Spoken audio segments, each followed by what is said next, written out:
African Voice, and if you just joined Pact and Nigeria, Africa, and the whole world. This time we will be going to something else that happened in Nigeria about a year ago, in 2024, the killing of army officers in Okwama community in Delta State. The travails of Okwama community since that time is what we'll be looking at. What is the current situation? And these are some of the issues we will be interrogated as we engage an elder statesman from that community, Elder Sleek or Shari, who is a member of the Urubo Renaissance Society. Thank you so much for your time and welcome to the program. Thank you, madam. All right. Without going back to all that happened, because we knew how painful, and how devastating the issues that happened at the time, was. But tell us what the current situation is at the moment in Okwama community. Yeah, right now in Okwama, on the 29th or the 31st of December, the state government closed the internally displaced persons camp that it has set up some months earlier to help alleviate the problem the people were facing. Set up an IDP camp in Otewu. That's the headquarters of the Ego clan. Okay, after that incident. After the incident. There was an IDP camp that was set up. Yes. You know, when the soldiers raided the place, and if I'm not raided, when the soldiers devastated the place, destroyed the place, leaving just one building, the building that belonged to the Arkan Church, because the place is not accessible by land. It's only accessible by river. And the river had been blocked. The river Focados had been blocked. So the people couldn't escape. All of them ran into the bush. Both the old, the middle-aged, and the young, and the pregnant women and the children. They were all in the bush for about 62 days, living with wild animals, reptiles, no access to water, to potable water, no access to food, no access to medical care, no access to the world. They were there for about 62 days. And then the state government benevolently, I think necessarily set up an IDP camp in the headquarters of the Igbo kingdom at Otewu. And the camp was headed by Abraham Ogbodo to help alleviate, actually care for the young ones. The camp was closed on the 29th of December, I think of the 29th, 31st of December. 2024? Yes, 2024. Just a few weeks ago, and allowed the people to go back to their homeland. The people are there now, and they still haven't got permanent accommodation. They are still living in tarpaulin huts and things like that, but they feel comfortable being in their ancestral land. And they also try to access their farms that were devastated, that was robbed, and try to live a life again. But they feel they're more at home there. And of course, you cannot eternally live in an IDP camp. So that's the situation now. Then people are appealing now, and we are all appealing that we should help them rebuild the place. The women, the children have to go to school. The children have to go to school. The people have to, when they come from the farm, they need a place where they sleep. And luckily this time the rains are not falling. So the effort is how to rebuild the place, especially before the next rainy season. That's the situation at Okwama right now. Okay, let's look at the issue of the, because I understand what the humanitarian crisis is. You've just enumerated it, and the need to intercede is very important. I'm sure that the government is also listening, but also let's look at the issue of perhaps what the elders think. I mean, the killing of the soldiers that happened. We know that 16 personnel amongst who was a lieutenant colonel, died in that process as well. Are those arrested not culpable? What does the elders of the community think about these killings? Have they been able to bridge that gap? Yes, the elders, the people of that community and the neighboring communities have asked the government that there should be a judicial commission on the inquiry. That first they need to find out what actually happened. And so that they themselves, if they are to be blamed, then they should be blamed. And if they are not to be blamed, they should be apologized to. The elders have asked for that. Several times we have called. They have even gone to court sometime, see if they can use legal means to bring justice to everybody concerned, especially the soldiers and the collateral victims that followed. That is what the elders are pursuing. The elders are also pursuing that those who were detained, those who are under detention, one of them has died already, they should also be handed over to the police and then charged accordingly so that there's justice. Justice should be done to all concerned. Losing of life, no matter how small the life is, no matter how consequential that person is, matters a lot to people. It matters. So the others are pursuing that. The others also pursuing that. Now they've lost young ones as well. Let them be given a home. Let their home be given back to them. Let their homes be built. While the process of reconciliation, process of restoration of confidence is going on. That's what the elders are doing. But of course, they are helpless. They are poor farmers, villager fishermen in the village. Only very few individuals may be well to do. Of course, the only professor they even have in their community is still in detention. The only professor. And of course, professors are professors. They are not rich people. They only have big name and connection. It's still in detention. So the others are also struggling to see if those ones are brought up. Yeah. And appealing to government, while at the same time, they also sympathize with the soldiers who lost their lives. And many Nigerians do not even understand. To train a soldier, it costs a lot to train a soldier to the rank of a lieutenant colonel. It costs a lot. And when somebody gets the rank of lieutenant colonel, it's a pride to the country and a pride to his friends and to his family. All of us, if you get a lieutenant colonel, big man, to lose such a person, under a circumstance that is not even during war. During war, you can understand, but not war. So it's painful to everybody. You have two measures there. It's painful. So with the Yoruba people, the Kwama people, they sympathize with the family. They actually grieve those people. But the problem they have is that why blame them for it? Because the circumstances, as even enumerated by the chief of defense staff, that the person who was responsible for the killing of the soldiers has not even been touched, has not even been questioned, has not even been arrested. Is he known? The chief of defense staff mentioned in one Agba, he mentioned his name. And they said they pursued the man to his mother's town, to his father's town in Bayelsa State. Also raided that. They said the man ran away to Bayelsa to stay in the governor's house. The chief of defense staff mentioned it. And of course, if you see Okwama, where they said the decomposed bodies were found, on the river, the Focados River is not a stagnant river. It's a flowing river. We all know that any floating body, whether human, animal, or otherwise, keeps on flowing along the current.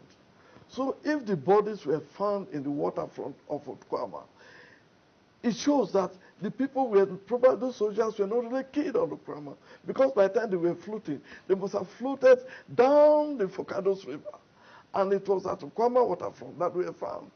That shows scientifically, by logic, they must have been killed upstream before they flow down. So all the damages have been done. Let's bring ourselves to order. With the Okwama people, can they be made to suffer like that for such an indefinite time? Yes, we also know that the families of the dead soldiers, of the mothers, I wouldn't even say that, of the mother soldiers, need to be compensated. And I'm sure the government is doing that. Let's also give respite to the Okwama people. They remain, because even in a war, after war, you reconstruct. You reconstruct. You go back. You have done what you want to do. So let's reconstruct Okwama. Let's reconstruct. Let's rehabilitate Okwama. That is what the communities. I'm listening to you, and I just remember that a few weeks ago, just a couple of days ago, we had the Armed Forces Remembrance Day.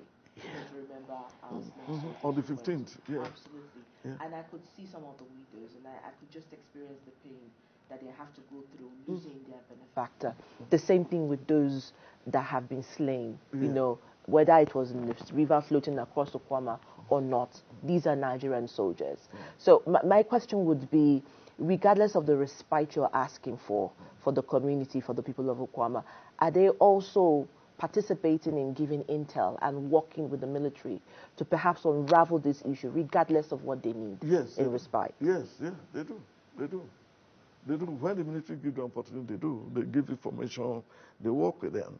They weren't at war, so they had no reason not to cooperate. Because the reports in the media at the time is that some of the elders who would even offer some of the information that are needed are on the run. We don't know whether they've come back. Yes, or they are still on the run. Many have come back. Many have come back to the place. Yeah, many have come back. The ones that used to live there, they have come back. The ones that are not staying there are still visiting and rendering support reports.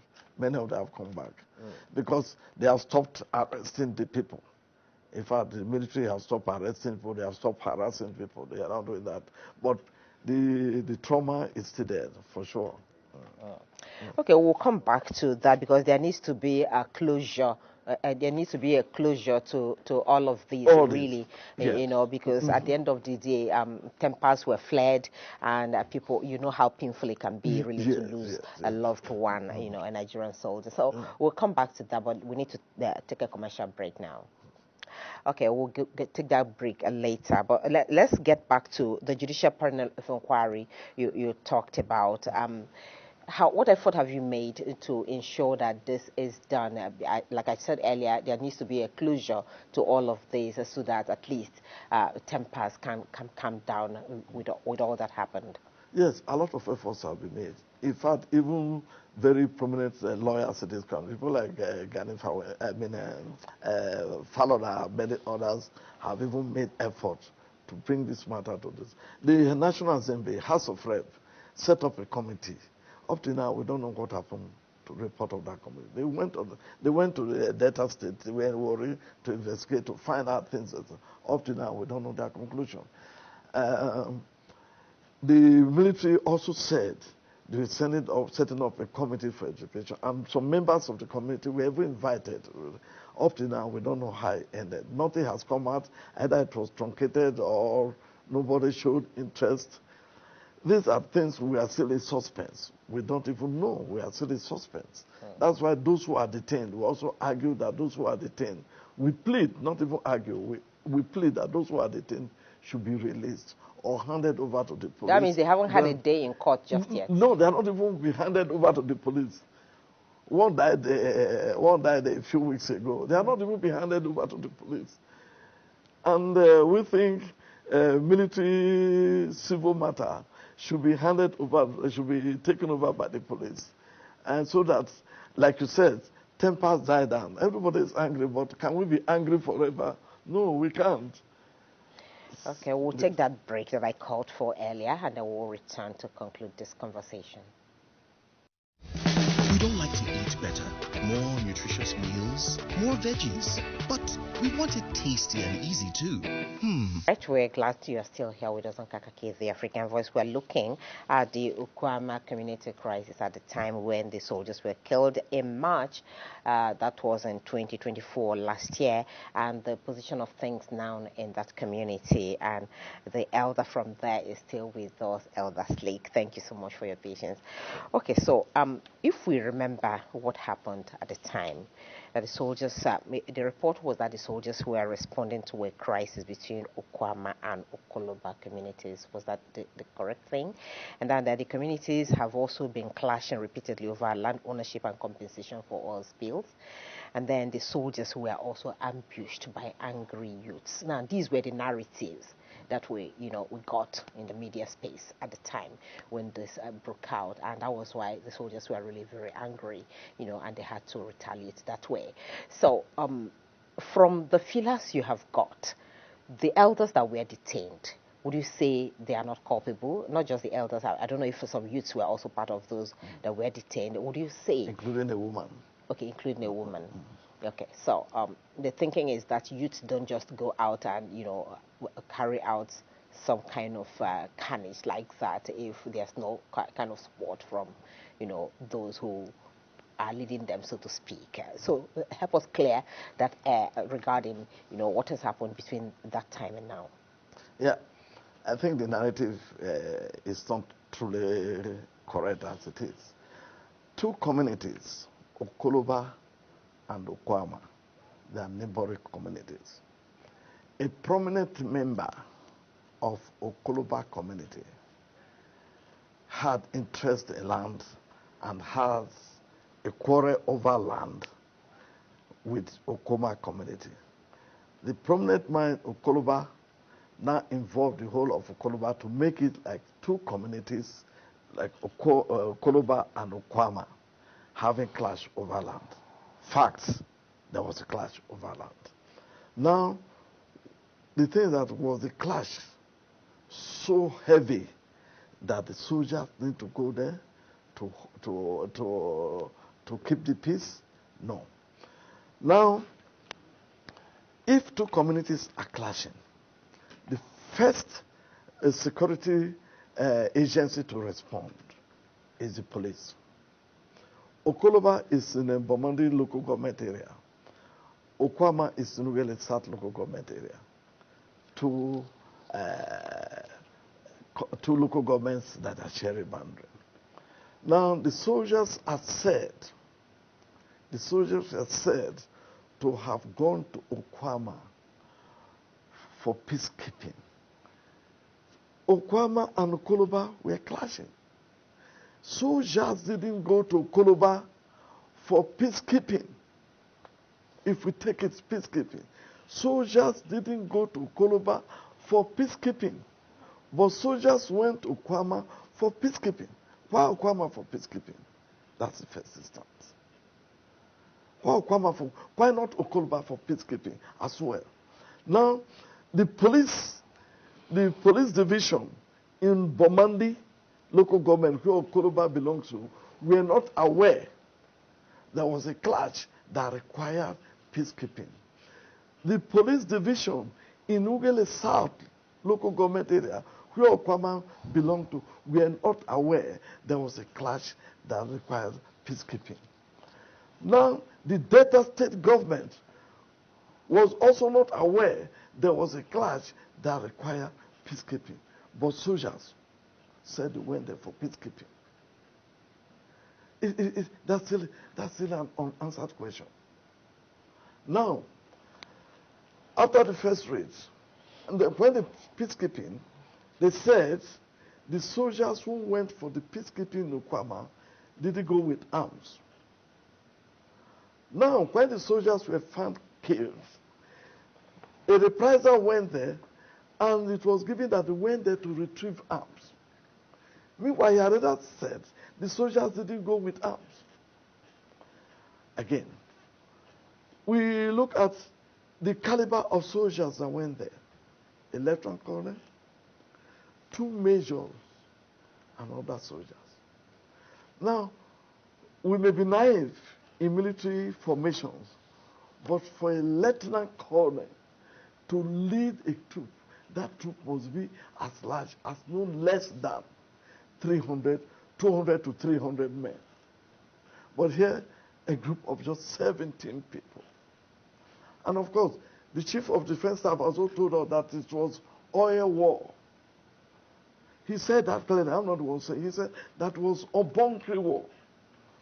And we also need to know what is bunkering. There's bunkering, there's illegal bunkering. Bunkering is a legitimate job, supplying fuel to ocean-going vessels. It's illegal work, supplying fuel to legal. Illegal bunkering is doing so without permission, without license. Illegal bunkering. Now they said there was a bunkering war, which led to the killing of the soldiers.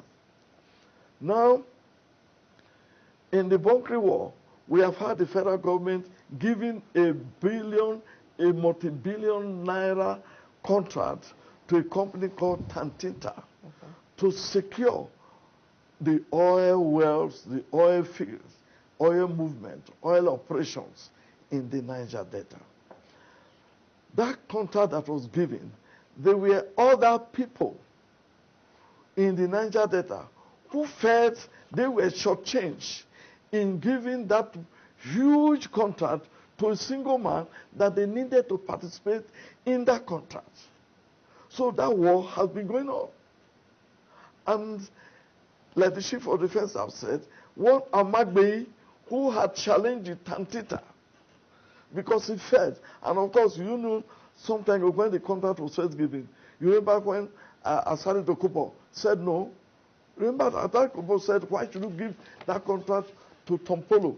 That if they give such a contract to Tompolo, Tompolo should not come to River State, where he was Lord, where he is Lord.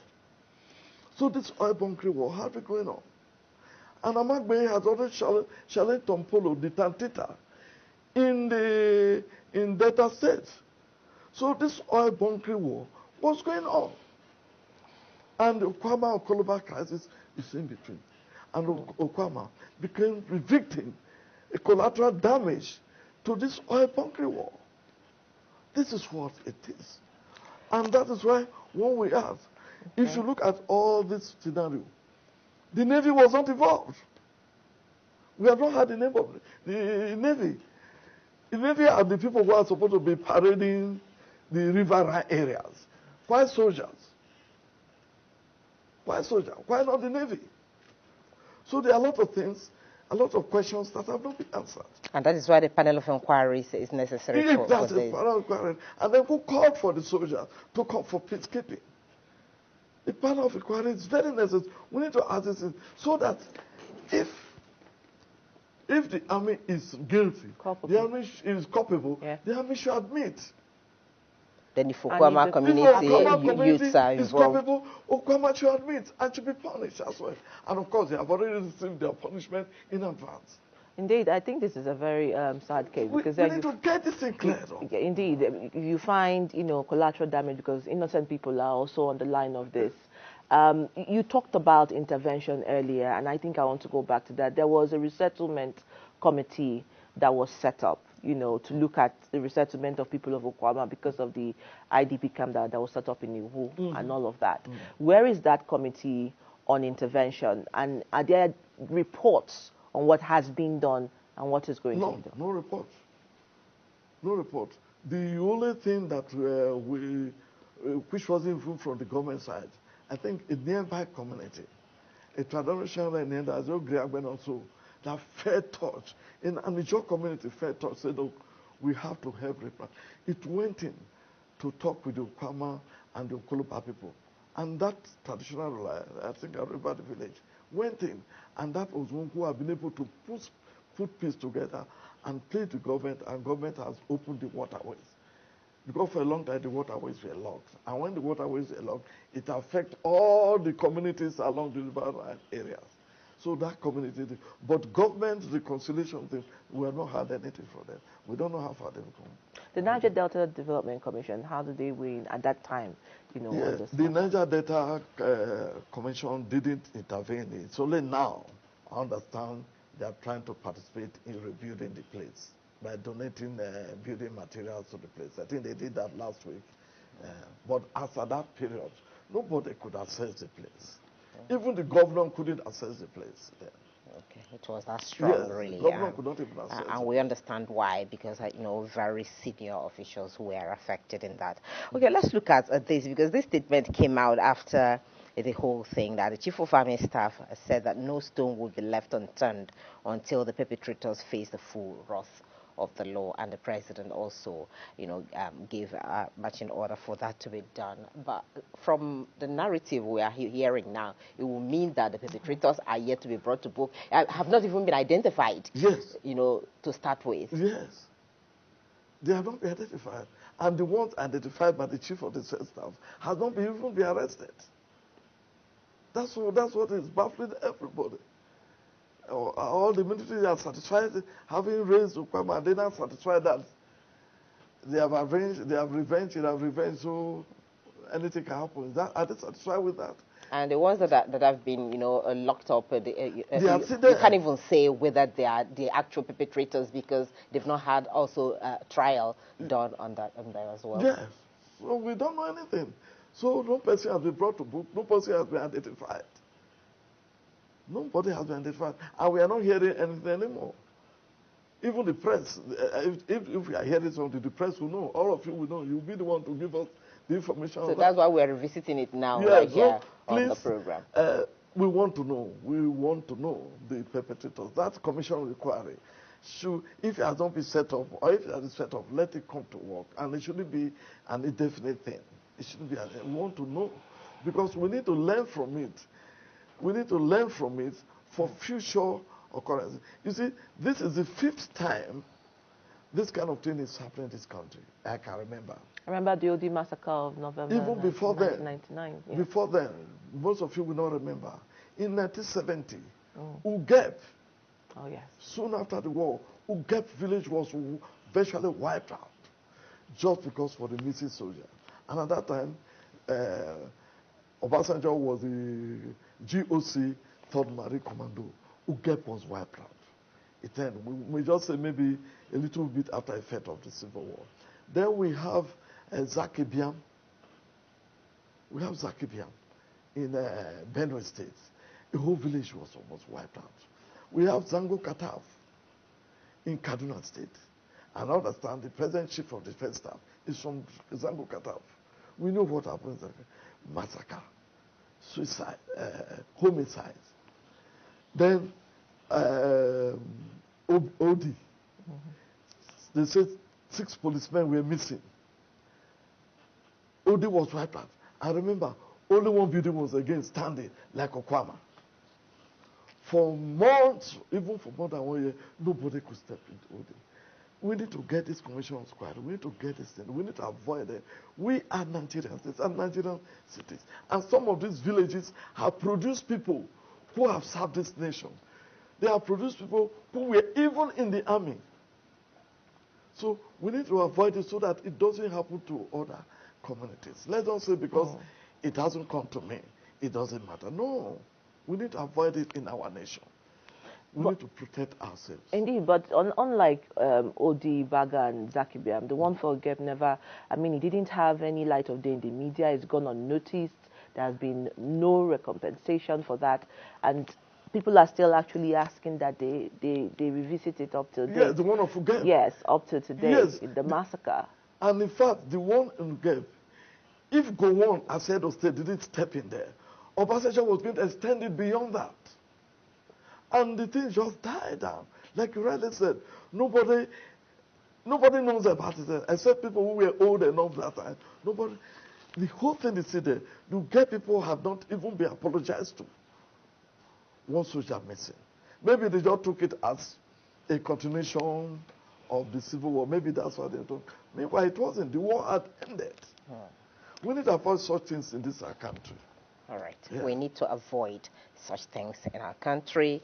There needs to be a closure to this issue so that at least people's not to avoid a repeat, so to speak, or a recurrence in our communities. We've been speaking with Elder Slick OSHARE, who is a member of the Yoruba Renaissance Society, revisiting the killing of army officers in Okwama community sometime last year, the travails of the Okwama community at the moment, and what needs to be done going forward. Thank you so much for sparing your time to talk Thank about you, this. madam. All right, that's the wrap. Absolutely.